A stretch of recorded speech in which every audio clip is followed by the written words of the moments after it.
I wanted to record a video about the week that I've spent in Kochi, Ernakulam district.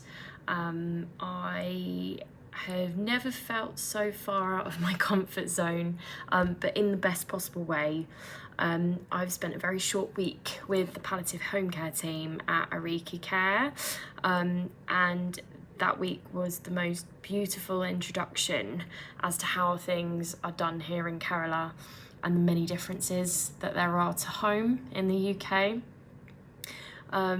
The whole team there, the clinical and non-clinical staff, was so kind and helpful throughout my time with them, and I really hope that I can stay in touch with the many new friends that I've made in this part of the world.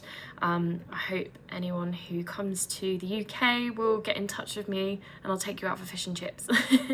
I'm a person who really loves structure to my day. This is something that's really important for me and how I function, and not knowing and often not understanding what's happening a lot of the time has been a real challenge for me. On top of this, there is a beautiful kind of sensory chaos in this part of the world, which is really overwhelming at times. And I have felt a little bit overwhelmed towards the end of this week, which has been really important for me to just rest, do some touristy things, process what's going on in my head and what I've been seeing. Despite the differences between teams here and teams at home, it's very clear that the compassion and the meaningful work done by these people matches how many of us feel at home and why we do what we do in palliative care or in nursing in general. The holistic assessment and support of patients is very similar to how we work at home and how we try to care for people in the UK, but one major difference is that additional emphasis on avoiding difficult transfers to hospital, which are often impossible. Many people that I saw during my time doing home visits, many people are housebound and live in multi-storey buildings, and they live on very narrow alleyways that you would never get a car or an ambulance down. So without the support of NGOs like Arike, there might be a gap in the care they receive. So the work that Arike do means that they engage the community, they engage volunteers to support with running around equipment, drugs, food parcels for people who need it. They train the community and family members with basic procedures, and they empower people to watch what the nurses are doing so that they can take over that role in future. And it's a very supportive way of working.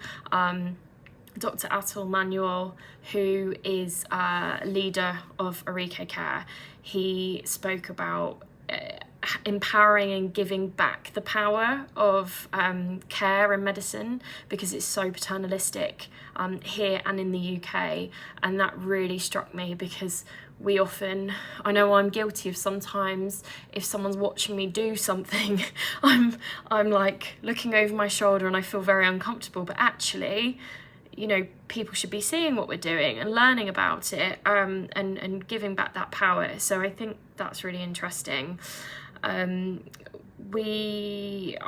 home care nurses here are really highly skilled, and they carry out procedures at home. I was fortunate enough to watch an anesthetic tap with a lovely gentleman, and it struck me as strange because we all sat round having a cup of tea and chatting while we drained off 6.5 litres of fluid into 7-Up bottles. It was really interesting. It was so person-centred, and it was really clear the strong rapport that the nursing team had with this chap and his family. He is a gentleman with a very important job, and he also has haemodialysis twice a week at the hospital. So having this pretty much weekly tap at home makes a massive difference to his time and his quality of life, and that really, really stuck with me. He spoke really highly of the nursing team and doing the procedure. Some of the nurses spoke to me about doing a sit tap, and then empowering and supporting the family with the removal of the drain at the end, and covering the insertion site. And they said that they've got patients that they go in, they insert the drain, and then family take it out, which just is so incredible. Speaking to Dr. Attle as well, he said that there's a lot of work he's doing at the moment about the risk of this versus the benefits, and actually it's way more beneficial than risky. There's no adverse events happening, so it's really exciting work, and I can't wait to see more published evidence, and I hope we can note this at home. I had a really interesting chat with Dr. Attle as well about his inclusion criteria and what would make an acceptable referral. People can call in and refer themselves, or they can accept referrals from other people. Different to the UK in that we have to have a specialist palliative diagnosis, so life-limiting illness. Their inclusion criteria is suffering, whether that is suffering of the individual or their caregiver or family. And this just shows the wide range of people that they are supporting, and the huge gap that they are filling in the care of people in Kerala at home. I've had the best week with everyone at Arike. I really hope I can come back one day and visit you all.